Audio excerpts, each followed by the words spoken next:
Hi, today I want to talk to you about InsertLearning.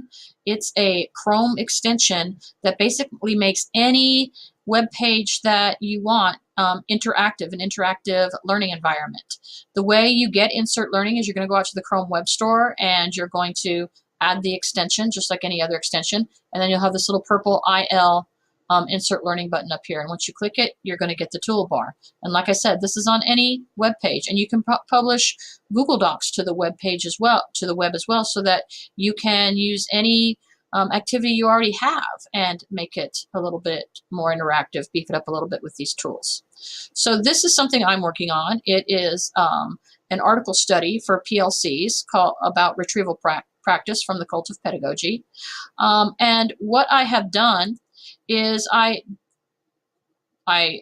made a little video, a little intro video, and you can make a little intro video for your students. You can give them instructions, you can give them motivation, you can just introduce them with something interesting. But all you have to do is insert a sticky note over here, click the sticky note, because sticky notes on InsertLearning are so much more than just sticky notes. You can type here. You can type instructions, you can type little notes to your students, you can insert YouTube links, you can insert images, any type of embed code that you have for things that you are already using, to your Quizlet, to your Padlet, to other images that you have, to other videos you have saved. Anything you want, you can insert using a sticky note. I did it right here, or you can just record your own little video, and it's really, really easy. All you do is click the little button,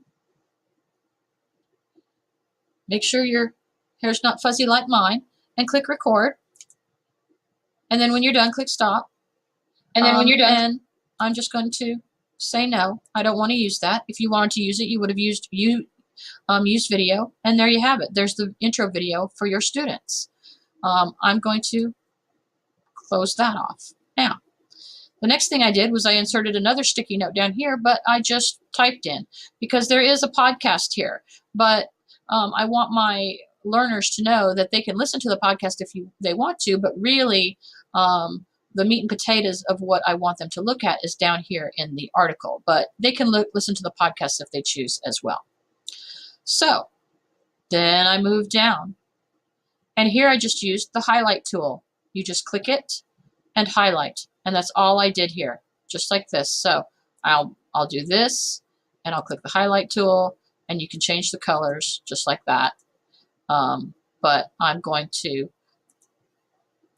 and that's how you would add. And if you want to get rid of it, just click the trash can, and you've got it. So I'm highlighting this because I think it's important. Here's some more important information that I highlighted using the highlight tool. Here's where I used another sticky note in combination with the highlight tool, because ways to use retrieval practice in the classroom, well, we have Think, Pair, Share. But this is a link, okay? A link out to another website about Think, Pair, Shares.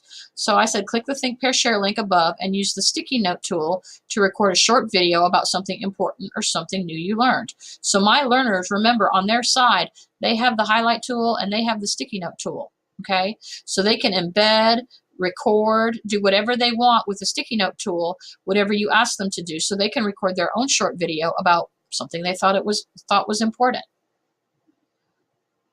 The next thing we have is the question tool, and it's right here, okay? The difference between the question tool and the discussion tool is that in the question tool, only you will see the answers to the questions, whereas in the discussion tool, everybody can see your answers, and I'll show you what that means. So this is a question. How would you structure a whole class brain dump? And whoever is here will answer the question, okay? You as the teacher will see the answers to the questions, but nobody else will. So that's what happens when you embed a question. And like I said, once again, you just click, highlight a paragraph, create the question, type in your question, type, and then click create, and there's your question. If you want to do, I can show you another thing. Click create, and you can change the points value up here too. So if you just want this question to be worth 5 points, you can do that. Click create. Okay? So that's how you do a question. Here are the discussions. See, the discussion is like a blog. You create it the same way, the exact same way you created a question, but the format is a blog. And so once somebody types something in, they can post it. So right here, you can see that I've answered my own question. You can see how it'll look when your learners answer the questions as well. So remember, questions, other students cannot see the other people's answers. Discussion, more like a blog, and they can see it, and they'll post their answers. Here's one more thing with highlight. This, if you see a border around a highlighted thing, that means there's something more. This is an important point to remember. And the only thing I did with that is I highlighted, and then I clicked this little plus sign. Whoop, come back, little plus sign. And I entered a comment, and you will just enter something that you like. And then it makes a little border around it, and the students will know that they have to click on that to see the comment. You can embed anything. You can embed images. I embedded this from my Google Drive. It's a checklist for how you can do your retrieval practice. Again, I highlighted some things. This is a great question since we are an IB school. How does this fit with inquiry learning? I've just put a little sticky note there. And I put in one more discussion question that anybody can post to.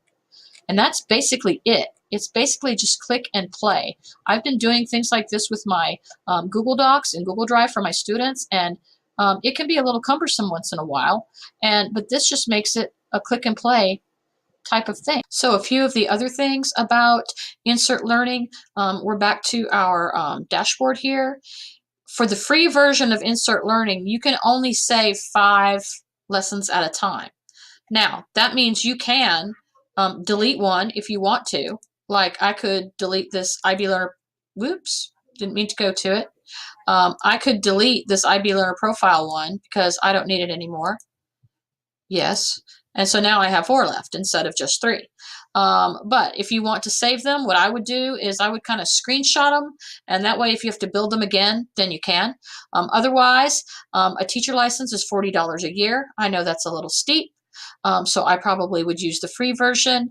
Site licenses are also really reasonable. So if a lot of teachers really like this, perhaps a site license might be in our future as well. Some other things you can do, you've got examples down here, you've got website ideas down here, you've got some, these are just singular examples. If you want more, you click down here. As far as great classes, it's simple. You just add through Google Drive, or you create them manually like you would any other type of platform like this. Name the class and then give the join code to the students. This would be the join code for that class.